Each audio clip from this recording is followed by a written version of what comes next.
Thank you. Good afternoon, everybody, and thank you for joining our breakout session this afternoon. I'm Nicola Hall, the Director of Education at the Careers and Enterprise Company, and I'm a former secondary school head teacher. So I'm going to introduce this session from the perspective of how we approach careers education in recovery, and bring in some colleagues of mine so that we address the breakout from 3 different angles. So firstly, I'll give a national overview to our work.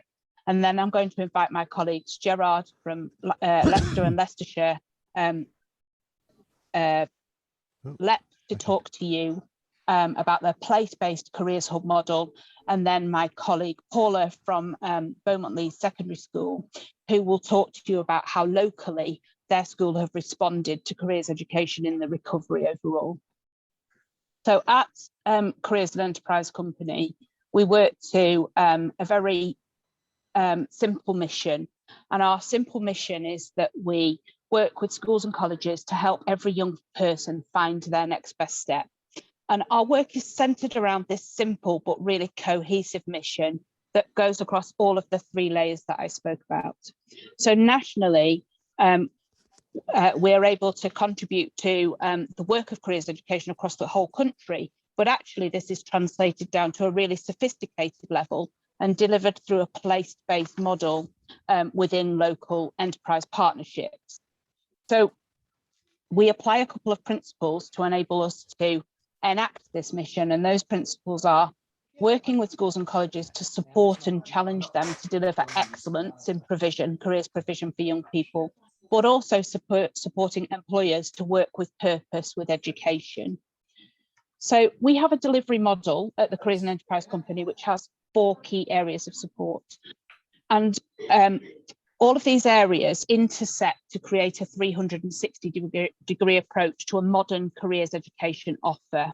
So the 4 factors are the professional development of careers leaders. So every school and college in the country having a named careers leader who is leading the way and empowering their colleagues to deliver great careers education. And we offer them a series of tools, training and resources to enable them to carry out their roles. We then convene and coordinate best practice through local careers hubs, and Gerard will explain to us how that works in practice. We stimulate effective employer engagement and have really high quality business partnerships to help schools deliver their careers programs. And fourthly, we act as the national body for careers education and the development of data and evidence around careers education across the country overall. So careers hubs are a place-based convener of careers education, and careers hubs across the country are being rolled out to scale at the moment. So we have a situation that our intention and our ambition is that by 2024, every school and every college in the country will be able to access a careers hub. Basically what they do is they are a place-based convener of all aspects of careers education, but their role is to drive economic recovery and respond to local skills priorities through various partners and through education overall.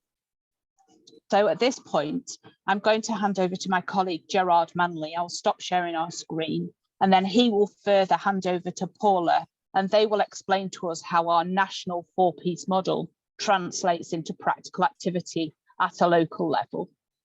Thanks, Gerard. Thanks, Nicola.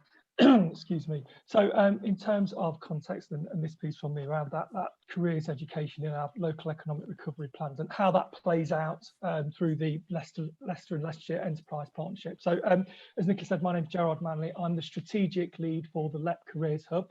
A little bit of context, the hub team is embedded within the LEP, and we know from previous evaluations with CEC that model is seen as a really strong foundation for the work of careers in the careers education space, as well as working with employers to understand what that skilled workforce of the future needs to look like for them, but also through a school lens.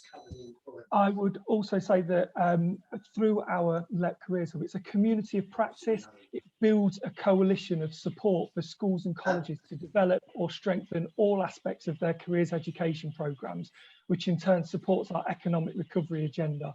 So this isn't just about the activity parts of this. This is about a whole school approach to embedding careers education. I could talk at length about what that sort of covers, but I'll just pick out a few areas of work that link back into some of the earlier comments from Nicola. And that can lead anything around supporting careers leaders who are accountable and responsible for careers education programmes to deliver that school's vision for careers education. And that could be through capacity building with them or supporting them through accredited or non-accredited training courses to help them have better conversations with their senior leaders, with their stakeholders and beyond the school gates as well. And I think that's a really important differentiator here. It could be around continuing professional development around the effective use of local labour market information within the curriculum. And if I put that into sort of real terms, then for us in Leicester and Leicestershire, that's about, for example, Freeport, which will be creating thousands of jobs. It's about space as a key sector for us that's growing in Leicester and Leicestershire, advanced manufacturing and engineering, and we've already heard around the sort of the logistics and supply chain, and we are part of that sort of golden triangle well placed within Leicester and Leicestershire, but we also want to actually dispel some of the myths around what careers can mean in some of those sectors as well, rather than what it might be perceived as, not just with young people, but also with our school colleagues as well. And then the third part of that area of work, I would say, is about leveraging that convening power of the hub with our partners to support key initiatives, and they can be around things like post-16 transitions, NEET prevention programs, or upskilling the whole network on T-levels. Currently, we've got around 80 schools and colleges within our careers hub. So going back to Nicola's comment about growing, actually, we want to grow ours quickly and rapidly because we see the value of careers hubs. So we've got about 98% of our schools that are already a part of that. Obviously, our aspiration is to have full coverage. It's important for me to say that the hub isn't seen as a bolt-on programme for the LEP. It's embedded in our economic growth strategy, which is our recovery plan. It links in with our local skills report and into wider strategies, including digital skills partnerships, local skills improvement plans that are emerging, and also institutes of technologies. So actually going back to that sort of link back out to and that bringing together of intelligence that supports careers education. So in terms of our economic growth strategy itself, I just wanted to sort of pick out a few headlines that support this piece of work and the importance of the synergy between careers education and economic recovery. So prior to COVID-19, and like many people who have been on this session all morning, deprivation and disadvantage challenges were long-standing for Leicester and Leicestershire. We ranked 23 out of 38 for LEP area deprivation, and Leicester City has a significant concentration of deprivation for NEET rates. Currently that's around 5%, whereas England is around 3%, as is the East Midlands region as well. And then one sort of really kind of key driver for me is that by 2030, we're forecasting that 42% of local jobs will require a level 4 qualification and an increase in level 2 and level 3. So what we recognise through the Careers Hub and the Economic Growth Strategy is that we do need that upskilling to support our young people, and our growth strategy is part of that commitment. The growth strategy itself is set around 4 pillars: productive, innovative, inclusive and sustainable. And careers education is very much at the heart of that inclusive strand, but does span across all 4 for us. So we can always talk about inclusivity. So I just sort of wanted to take a moment in terms of what it means for us. And that's about us wanting to create a resilient and adaptive workforce where we have access for everybody to skills and career progression. This is about levelling up in the classroom as an enabler for those young people and moving on from some of those inequalities. It focuses the work through the economic growth strategy on 3 priority areas that support careers education with economic recovery. Informed choices and routes to jobs and skills and progression. So how do we amplify T-levels? How do we use our World of Work programme, which is that sort of hyper-local labour market information resource for our schools, and looking at the breadth and depth of provision around some of those cross-cutting themes like green skills, digital skills. The second one of those 3 priorities is about improved skills and qualification attainment for all. And this is very much around what can we do for teacher CPD within a careers education space? How can we help them to embed careers in the curriculum, thinking about what are economically valuable qualifications for our young people? And the third one is about improving income, reduced economic exclusion and poverty. So NEET prevention, but also more informed careers leaders on what are some of our growth sectors. Where are the jobs and skills going to be? Not just now, but from some of those year sevens who are the workforce of tomorrow, because actually they're where we need to start helping them have more encounters with employers. How do we look at, through our economic growth strategy and our digital skills partnership within the Careers Hub, tackling some of that digital divide? We've seen some of that really impact on young people. And I know from conversations with Paula, who's joining me today as our lead school, it's something that we've spoken to Nikki Morgan as our LET board member about quite profoundly within Leicester and Leicestershire. And also the contribution to our Careers Hub work and our economic growth strategy through our cornerstone employers, who have all put in place commitment plans with us because they want to reach out further and do more. And that links in with some of those other things that we've been talking about this morning around that sort of corporate and social responsibility, but also getting rid of some of those barriers to that talent that's there.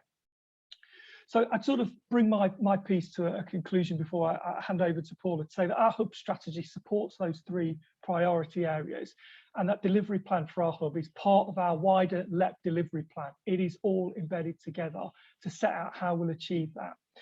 And one thing that schools have played back to us is that we're seen as a trusted partner to help them navigate and decode some of that really busy careers ecosystem for them within that recovery landscape. But I sort of always bring this back full circle to the vision that Nicola sets out about not forgetting all of this is around helping every young person finding that next best steps, which can be different for all of them. And we can't do that as a careers hub without that collaborative approach for engaging with educators, partners, employers, schools, parents, carers, the list goes on. But it's that sort of co-terminus coalition approach that's really important for us to make sure we're part of that economic recovery. So I'm going to pause there and hand the floor over to Paula to introduce herself. Thanks, Paula. Okay, thanks, Gerard. Hello, everybody. I'm Paula Staley. I'm from Beaumont Leys School in the northwest of Leicester City. As a school, we've always been heavily invested in careers education, and that hasn't changed. What has changed is our ability to self-assess and focus, and that's been helped by the Gatsby's benchmarks and all of the work from the CEC. And it's allowed us, as I say, to look at what we're doing, what we do well and what we need to improve on. But one of the other things it's helped is other schools to improve their provision, what they're doing for their students. We've in the past had really strong links with employers, and so we've been able to quickly pick up from where we were in the past. It's not been a massive jump. I mean, there's no doubt that the last 18 months has had a real negative impact on individual students and schools, but we also learned a lot of things during our various lockdowns, and they're actually helping our recovery. They're helping us to move more quickly into where we were in the past. There's new ways of working which we just hadn't really used before. For example, online interviews and different events, looking at events differently, learning from what we'd done last year, and then using some of the best bits of that to make our provision even better. Kind of reflecting about our students and where they are at the moment. And one of the great things about young people is their ability to bounce back, and whilst things are really hard for them, particularly our disadvantaged students, and the sort of gap has widened in different ways, they have bounced back, and they'll help us to help our recovery in school and get them back on track and back to where they were, so they haven't missed out. And I look at different year groups and I see, what is it exactly you've missed out on? And but being in a school and coming from a school that's got, that's heavily invested in careers education, there have been things that they won't have done, but they will have had years of opportunities and events that have put them in to a position where they do have some skills, and they are ready, and their outcomes have not been so badly affected. In fact, we've just been looking really closely at some of our destination data and some of our outcomes for this year, and we found that our positive destinations, including sort of progression for our students, is even more positive than it was last year, you know, and it's not behind where it was 2 years ago either. And so that's giving us some real, I don't know, real feeling that the students, you know, the gap with where they're going and their next best steps isn't too great, and that, you know, they haven't missed out and are not put in a, you know, a real sort of bad place compared to where they would have been a couple of years ago. You know, we've even learned things from our tag process, that's the exams process this year. We've learned a lot about using our destination data and looking specifically at the students who we know are not going to come out with the outcomes, and therefore how we can help help them to have their strong plan B and you know, go on to what they need to do and actually prevent them becoming NEET. So yes, you know, it's been really tough. As far as recovery goes, we're really positive. We think we're going to be in a good place, and we're already, you know, we've had our enterprise advisor Nick Green from the Mighty Creatives in all week, every lunch hour, bringing different employers into school, into the dining room, and students have been going up and asking questions about what can you do in this, and what about the Space Centre, and how am I going to get on here? So actually, it's been it's already a positive picture, and I think that any schools who have invested in their careers education will be in a relatively similar position, and that's part of the mission for the CEC, is to make sure that all schools are giving the kind of provision where all students get a help up to their next steps, to their best next step. That's it from me.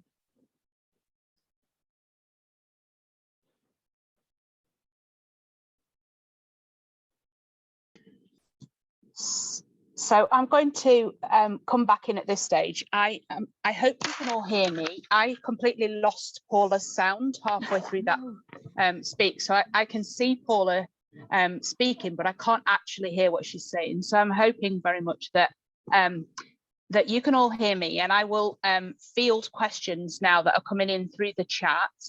And I will enable Paula and Gerard to answer those questions. And hopefully I can cope without sound. It should be okay.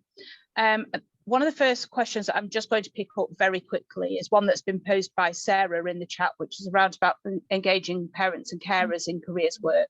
And I just wanted to give everyone on the call an update really around the work that Gatsby have been doing in this space. They've been trialling and piloting some work around supporting careers leaders with engaging parents in careers education, but also direct to parent communications through a program called Talking Futures. And we've just entered a partnership with Gatsby literally within the last couple of months, which will see us rolling out this program to schools and colleges across the country and working with careers leaders to help them really have effective and help parents really have effective careers conversations with their young people. So I won't dwell on that because that feels like a whole another topic altogether. But another question that has come in is from Holly, and I'll direct this first to Gerard. And Holly is asking about the fact that we say where jobs are going to be in the future, and those jobs and new sectors are emerging, but we know that jobs for life don't exist anymore. So how do we really forecast for this, and how do we help young people prepare for an ever-changing employer landscape? So there's obviously a LEP and a school viewpoint on that. So if I come to you first, Gerard, is that okay? Absolutely, yeah, sure. And it's a really good question. I think we're talking about that sort of career management. You're right. I always remember sort of being told when I got my first job with the NHS, it was a job for life. And we certainly understand that the dynamics changed around all of that, with flexibility, but also sometimes with challenges if we think about the gig economy. From a local point of view, then I would say that there is a challenge because the data that we get from BRES or various other sources, some of that is predicated on pre-pandemic, etc. So what we look to do and have done successfully, I would say, is create our sort of whole world of work resource. And that was a set of resources dedicated for schools that brought in all of the most up-to-date labour market information that we could have and put that together in a sort of digestible format that schools could use just in time. So it's that sort of plug and play building blocks approach. And I mentioned a sort of hyper local response, and that's what we're continually starting to feed out. But we also want to help schools to try and understand how they can use that data quite simply within some of their schemes of work, lesson plans. So we don't want them to feel like they've got to make these seismic changes and rewrite whole plans. Actually, small things can make a big difference. One of the things that we do as a LEP is that we're constantly talking to our business community, whether it's through our Business Gateway Growth Hub or whether it's through our employer surveys, where we do look at the work readiness of young people and the employer's perception of that. And that is telling us, since we've done that we've seen an increase. So before, it was around about 33% of employers were saying that they felt young people were ready for the world of work. And now we're up at 44. Now, obviously, that is nowhere near what we want it to be. But I think this bringing together of the viewpoints from employers to make sure that we understand what their needs are and how we can translate and articulate that to make it more digestible for schools and young people, so at least they've got a better understanding. I talk to all of our district councils on a regular basis, so I'm constantly looking at where is inward investment happening. So I mentioned Freeport, that's a real key sort of milestone for us. So constantly trying to bring in that authentic voice of what does inward investment look like? What does that mean in terms of potential job creation? And what does that mean in terms of skills and qualifications? And when I talk about skills, I talk about the sort of the broader transferable skills as well. Paula, I don't know if there's anything that you wanted to sort of add in on that in terms of how you work with that within school. Yes, you know, that information and those tools have been really useful to us. But we've been talking in school for a sort of assembly sort of level about the future, and that jobs won't be there in the way that they traditionally are. And we've been talking about a sort of idea about surfing, you know, that you catch a wave and you go with the wave for as long as you can, and then you'll move on to another wave. And we also talk and work a lot around skill learning. So you know, we try and have as many events and opportunities and experiences, you know, from real small scale things like a day work experience as student receptionist and things, to working really quite heavily in year 7 on our 5 employability skills. To give them that idea that it's these are the things that they need. They need to be able to communicate, and what does communication look like, you know, in different ways, and teamwork, and learning with and from others, those sorts of skills, and problem solving, and, you know, sort of the self-belief, attitudinal type ideas, plus, you know, the self-management and organizational areas. So we work really hard as soon as they come in on those types of what do you need to take with you when you leave school? You know, it's one of our things is seeing yourself be successful, and having a positive future idea of yourself. You know, we look at in year 7, look at ourselves in year 11 going to the prom and coming back for results day. What will that feel like? What do you want it to feel like? And what do we need to do to develop to get there? So, you know, you're absolutely right about what employers can teach people, and what really, you know, we need our young people to be going to progression, going to the workplace with, and we work hard on skills and that, and conceptually what that means and what that looks like for students. But it's not just in careers education. No, it's part of what they do in school every day, in lessons, communicating and teamwork, and making those links and trying to get that understanding that they're learning in different ways all of the time, not just the subjects, but learning skills through whatever subject. Yeah. Thanks, Paula. There's a few questions that were sent to me in advance of us as taking part this afternoon as well. And one of those centres around how do you locally at a school level, and also at a LEP level, Gerard, how do you engage with further education colleges and training providers to support your recovery plans for young people, and to make sure that they have equity of information about all the different pathways available to them?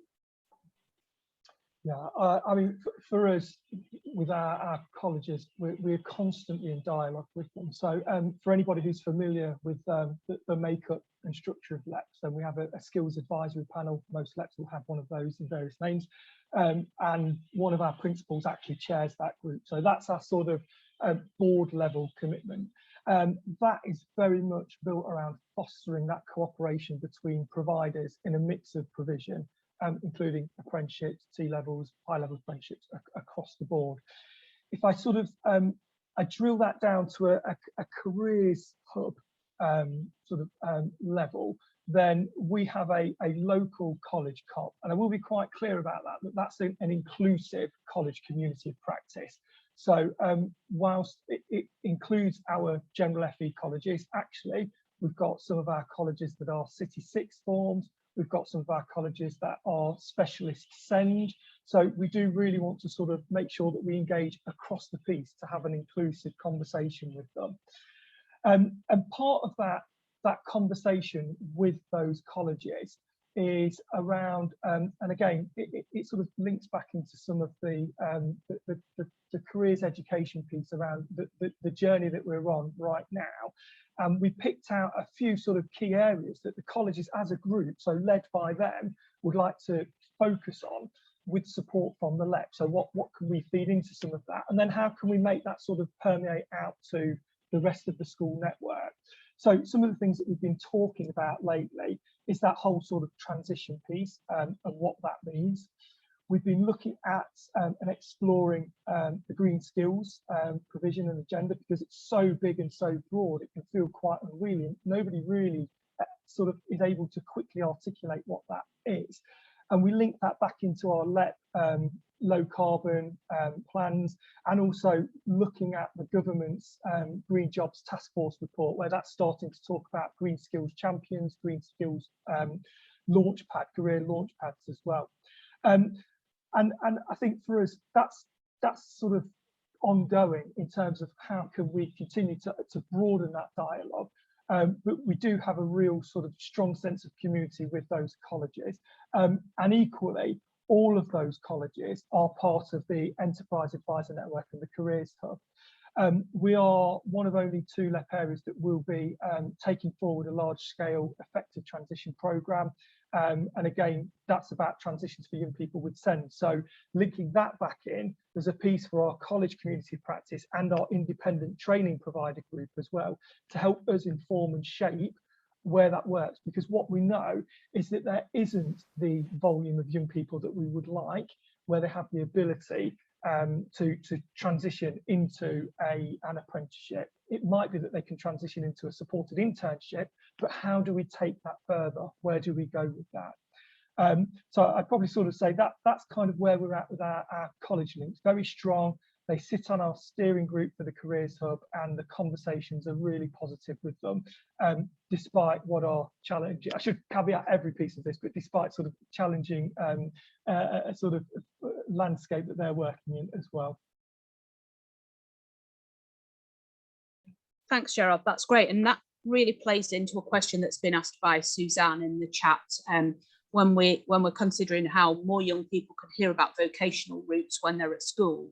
And Suzanne refers to the Gatsby benchmarks and the Baker clause.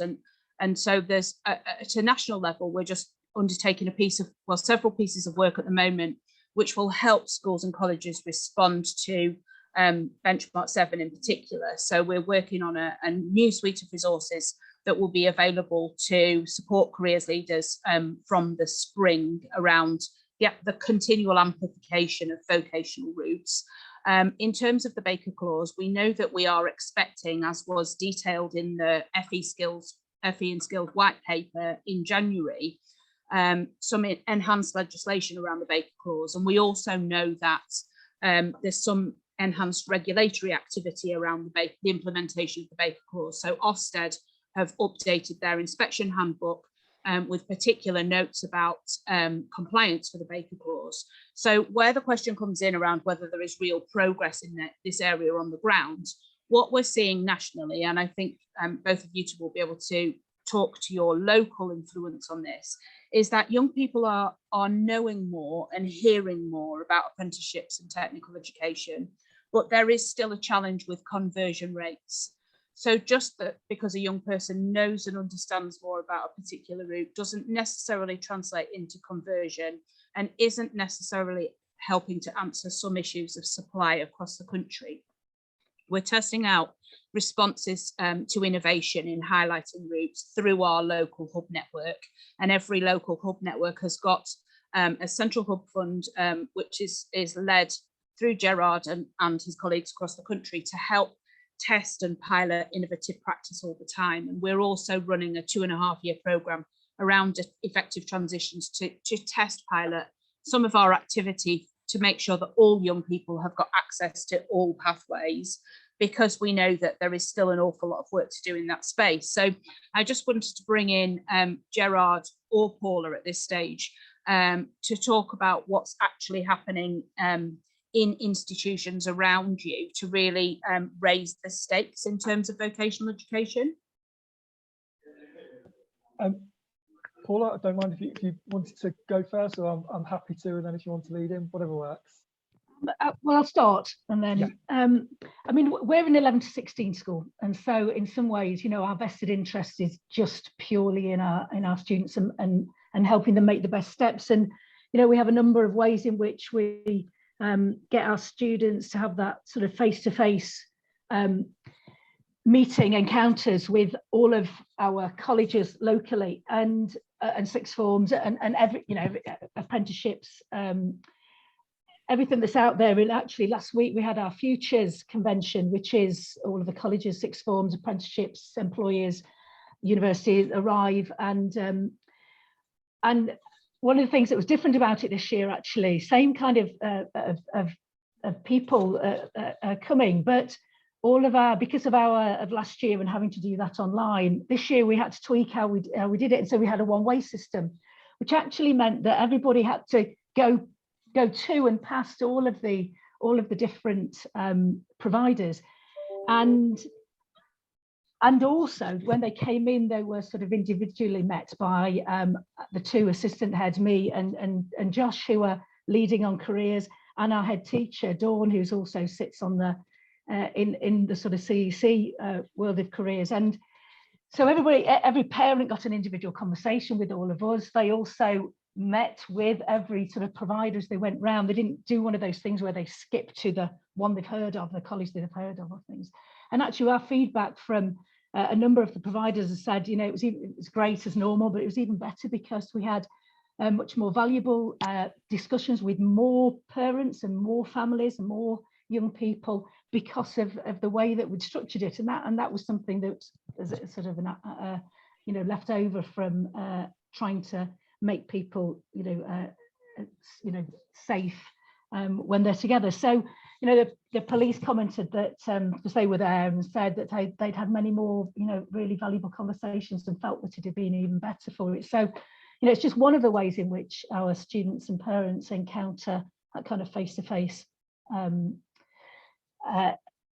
time with people who are going to be their positive, you know, their next destination. But yeah, we've had some really positive feedback from there. Gerard. Yeah, I think I go back to sort of my opening piece around the LEP's commitment to this agenda in its broadest sense. And part of our LEP strategy and apprenticeship strategy is about sort of driving some of that up. But how that crosses over into our world is that the LEP have also supported the recruitment of an employer engagement enterprise coordinator. And the reason that I flag that up is because part of that role is going to be very much focused on raising the awareness, the piece across schools, colleges as well, around the sort of the T-level side of things. But equally important to that is the other part of this, and that's the employer engagement piece as well. How do we get employers to understand that actually there is parity across those different pathways, where they may have sort of traditionally always gravitated to a graduate, for example, to actually think about how they could take somebody on that apprenticeship journey with them. I'd also say this is where the role of the careers leader within a school is absolutely critical. We have that touch point with them, because what they can do is they can get that message and sort of and make that filter down again into the classroom. So when we're creating those, I call them those buzz moments, when we're creating those career buzz moments with those young people, actually it can pull in some of those different strands in terms of where you could go from a technical or a vocational route and where that might lead you from. And then just from a real sort of practical sense for us, we know employers, they do get a lot of knocks on their door around, would you consider work experience or an experience of the workplace? Would you consider a graduate placement, etc.? So in terms of that convening power of the Careers Hub and that collaborative working, one of the things that we did was come together in the NET, and we put together a guide snappily titled "For Building the Workforce of the Future." This was our offer to businesses to say, actually, think about what it is that you want, where you want to engage. So rather than just thinking it's always that traditional route that you've gone, actually think about maybe a traineeship could be a more suitable route to have somebody in your organisation. And the feedback's been really positive about that, because we know that that landscape's busy for schools, but we also know it's busy for employers. And I see part of our role, along with some of those other organisations locally, like our employment hubs, our youth hubs, is trying to get a coherent message out. There was a slide earlier this morning that just sort of peppered all of those different offers. So I think the more that we can give schools and careers leaders an easy point of reference, an anchor, I think the better chance we stand to help those young people navigate through this. But it's, if it was easy, we would have done this already, I'm sure. So yeah, I'd probably sort of say that some of our headlines around that piece. Thanks, Gerard. And we have a huge narrative appearing in the chat and questions embedded within that narrative as well. We're running out of time, and there is some questions that I just wanted to ask to Paula before we wrap up and finish, because I think this is the essence of what this session is around. And I think, Paula, I'd really like us to end the session on understanding how the students at Beaumont Leys feel about their futures. What are they telling you, and how are you capturing that impact? Because I think it's, we can talk all day long about the systems and structures that we put in place for young people, but there's nothing more powerful from actually hearing from them about how they feel. Yeah, no, I could talk for a long time now on this bit. I'll try not to. We started up some of the things that we haven't been able to do for 18 months or whatever. And the response from our students is just ridiculous. We've got a whole year group who missed out on being student receptionists, and you wouldn't believe how mad they are that they did that. And they, and so we've got to put something in place for them, and we have done next term. Our year 11s already, we've seen some of them coming back. Our Futures event last week, about 6 or 7 of the college's sixth forms and even an apprenticeship sports facility, they came to the event with our students, our ex-students. So those students who've only just gone out are coming back with their score to proudly, say, I've made it so far, and talking to the year 11s and some year 10s about what they could do at this college and what it's like. And I think there's an overwhelming feeling of positivity. And we saw it when we had after the first lockdown, students coming back in and just wanting to be back, and that we weren't completely back, in that they couldn't do certain things in the classroom, like sort of group work and reading out loud and things like that. So it wasn't quite real, but now they're back, and now they've got those opportunities again. It's just great to see, not only year 11s talking to our visitors in school at dinner time last week, but we had year 7s in there going and asking questions. And, so I think, there has to be a real buzz around careers education in your school in order to make sure that students, are best placed to make their best next steps. And, for those schools who are really invested, then they're going to be able to do that for students and support them. And and that's, I know that's your complete mission, is to make sure that all schools are providing that level of quality of careers education, but also, passion, so that students are really engaging and are not, not fearful. I think we have to help them not to be fearful about the future, because, they've had a really rough time for a year or so, and moving on and looking positively, at their futures. I think that's a really important job for us as well. There's been a lot around sort of mental health of students, and actually helping them to see, a positive outcome, helping them to see themselves being somewhere successful in the future is part of our job, and that will breed a better positivity for them as individuals. One of our school priorities, we've got 3 priorities, and one of them is positive future selves. It's just so important, and that's what we're trying for all of our schools within Leicester and Leicestershire. We're the Careers Hub Lead School. We're trying to help all of our schools, be similar, and the CEC are doing the same with the LEPs all around the country. So yeah, there's a real positivity, and I think that we mustn't underestimate. As adults we can be a bit dour about things, and it's just so hard, isn't it? But we have to make our not be unrealistic at all, and we never do that. We can't be doing that, but we can help them to be positive about themselves and their futures, and that's going to help them. Perfect. Thanks, Paula. So I'm going to wrap this session up now, because we've come to the end of our time slot. I'd like to thank everybody who's engaged with us in the chat, and certainly my takeaway from this session, for all of us that are steeped in this piece of work, is really about our role in making sure that young people have got opportunities to see the art of the possible, and to give them, between us and through our structures and systems, the best range of opportunities they can have, in order for them to be able to develop their own career management skills, which will take them through their future work-life journeys. So thank you all for joining us this afternoon, and it's been a pleasure spending the last hour with you all. Take care.